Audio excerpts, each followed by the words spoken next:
My friends, it's time to say goodbye to the yellow ray density. That is, the third density, the density of choice. How shall you prepare? Each of you is anxious to a certain extent because there is the concern as to whether you can possibly be ready to make such a gigantic shift as the shift from yellow ray thinking to green ray thinking. As you can see, my friends, it is a shift from thinking of things in legalistic terms, duty, responsibility to your family, to your nation state, to your job, to these things which you hold dear concerning the betterment of your immediate family and clan, to the concern being for all humanity. It is the difference between wondering whether or not you should get a new appliance or toy, to wondering how you shall marshal the resources in order to be sure that all who are alive and bear the human genome have enough. What is enough, my friends? You have lived in a culture that suspects that word is null and void, that you will never have enough. It is ironic that many of those who have a great deal of what you call money are consumed with making more and stashing it away and finding a safe place to survive. One of the best gifts you can give yourself at this time is to release thoughts of making sure you can survive. We are not saying that it is not wise to keep extra water in case you find yourself in a powerless situation and do not have it. This could happen not only at the end of the age, but at a power outage that shuts down transformers. We are simply saying that if you save the world's goods and defend them against those who would want them, you make all those who are your other selves into your enemies. Plan indeed, my friends, but if someone comes to your door hungry, take half the peanut butter sandwich that is all you have left and share it, for that entity is you, and you are he. Do not concern yourselves with tomorrow. In the Lord's Prayer, which this instrument and the one known as gems say twice a day, every day, which we feel is one of the most balanced prayers ever offered, the request is to have enough for today. Give us this day our daily bread. Tomorrow you may pray that prayer again. Keep it simple. Stay humble with that which you need to survive, and realize that if you do not survive, you shall drop a physical vehicle. If you cannot sustain yourself, then it is time for you to drop that physical vehicle and move on to the steps of light. You are not under any pressure to survive, except according to your concern and your fear about the process of dying, and about those who are perhaps dependent upon you. Nevertheless, the hallmark of those who live in the open heart is to know that all is well.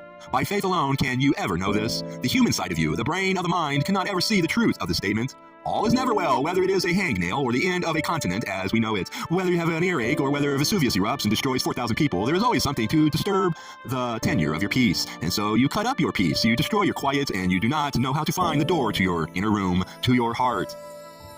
Therefore, let these concerns mature and ripen, and as you see that there is something logical and simple to be done, like saving some water against an emergency, do so, but do not allow that action to take on the heavy energy of fear. My friends, you came into this incarnation to learn, and each of you has a pretty full plate, shall we say. Your semester hours have stacked up. Nobody's only taking 12 hours. Everyone is going for a 15-hour semester, an 18-hour semester, and some people are working on 21 hours this particular semester of your tenure in the School of Souls. That is third density on planet Earth. We commend you for wanting to learn so much. Learn as you can and as you will, but do not demand of yourself that you achieve anything measurable, for it is the keys to unknowing that will serve you in these later hours, not the keys of knowing. When your chief lessons come around again, as they will, work on them as you can. Recognize them as the gifts that they are, but do not let your peace be disturbed. For your gift at this time, my friends, is to gaze at the chaos and respond in peace. To gaze at the hostility and respond in compassion. To listen to those whom your intellectual would call idiots, take over the public airwaves and respond with a smile. You are not the boss of anyone. You do not have to correct anyone. Let the world wag. Look to your inner tuning. Look to how you are living your life. Examine it for things that truly count, are truly important to celebrate. The dawning of a new heaven and a new earth. Find your joy and find your laughter. Find that place within you that loves yourself and accept yourself, because that makes of you a co-creator that will love others and accept others. This is the key to harmonization of the varieties of human thought and experience. Now, we have not used one word, which is a perfect gift to give at this time, and that is forgiveness. What have you not forgiven yourself for today? Please find the time to sit with yourself until you are self-forgiven. And this is important because you need to be able to gather all of yourself into your heart, and that includes those parts of yourself that you have called the shadow side. You are your own savior in that just as you are part of something greater, part of a spiritual clan of those who have come to this planet in ways to help. So those parts of your personality, they're in the light, and those which you consider to be in a deep darkness are alike a part of you. And in order to be heart whole, you need to cradle yourself and to heal yourself of that feeling of brokenness of which this instrument was talking of earlier. Therefore, my friends, turn your minds from how to respond to a possible future cataclysm and towards becoming ready to meet this moment with an open heart. Meet this moment with an open heart. This is your greatest gift to yourself, to your loved ones, and to the planet. Now, that shows up in different guises for everyone. It is not that you mean to wear the mask or to don the costume, but it is impossible to express your true self, which is unconditional love. Each of you has ways of presenting the self to the selves about you that you have learned, sometimes painfully. Work for you, that's all right. You do not have to change your behavior. If you change your thoughts to those of love and laughter, acceptance, compassion, and understanding, your behavior will take care of itself. There are those of you who wish badly to help the nation state to become a better one, a truer one which vibrates more in resonance with its original intention. For you, this is appropriate. There are those of you who wish to help Mother Earth. At this time, we are not saying that you should move into the nation or international sphere and attempt to change the world.